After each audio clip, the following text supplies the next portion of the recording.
2017 में goods and services tax यानी GST के आने से इंडियन टैक्सेशन सिस्टम में बहुत बड़े चेंजेस आए, जिसका एमएसएमईज पर पॉजिटिव और नेगेटिव दोनों तरह का असर पड़ा। हालांकि जीएसटी का मकसद इंडिया के कॉम्प्लेक्स टैक्स स्ट्रक्चर को सिंप्लीफाई करना था, लेकिन जीएसटी रिजीम अपने चैलेंजेस लेकर आया, खासकर एमएसएमईज के लिए। शुरुआती ट्रांजिशन पीरियड काफी मुश्किल था। बहुत से स्मॉल बिजनेसेस को नए ऑनलाइन फाइलिंग सिस्टम और कॉम्प्लेक्स कंप्लायंस रिक्वायरमेंट्स के हिसाब से ढलने में दिक्कत हुई। डिटेल्ड रिकॉर्ड्स मेंटेन करना, बार बार रिटर्न्स फाइल करना और ऑनलाइन पोर्टल को समझना, ये सब एक बड़ा एडमिनिस्ट्रेटिव बर्डन बन गया, खासकर छोटे एंटरप्राइजेस के लिए जिनके पास लिमिटेड रिसोर्सेज और टेक्नोलॉजिकल एक्सपर्टीज थी।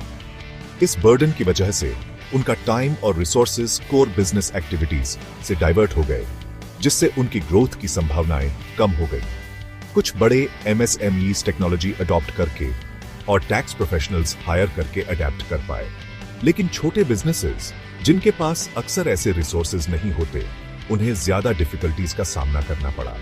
इससे ये बात क्लियर हुई कि एक ऐसे सिंप्लीफाइड और यूजर फ्रेंडली जीएसटी सिस्टम की जरूरत है जो एमएसएमईज की स्पेसिफिक नीड्स और कैपेसिटी कॉन्स्ट्रेंट्स को ध्यान में रखे। जीएसटी का एमएसएमईज पर सबसे बड़ा इंपैक्ट उनके कैश फ्लो पर पड़ा है।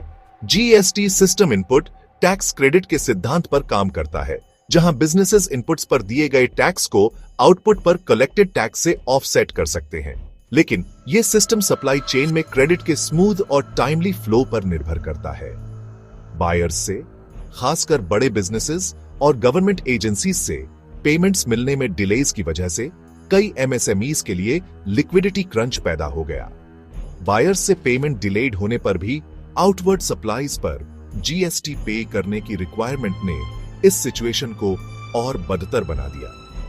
कैश फ्लो की कमी की वजह से वर्किंग कैपिटल मैनेज करने, ग्रोथ में इन्वेस्ट करने और फाइनेंशियल ऑब्लिगेशंस को पूरा करने की उनकी क्षमता लिमिटेड हो गई। इससे यह बात क्लियर हुई कि एमएसएमईज को टाइमली पेमेंट्स इंश्योर करने और उन्हें क्रेडिट आसानी से अवेलेबल कराने के लिए मेजर्स लेने की जरूरत है, ताकि जीएसटी का उनके कैश फ्लो पर नेगेटिव इंपैक्ट कम हो सके।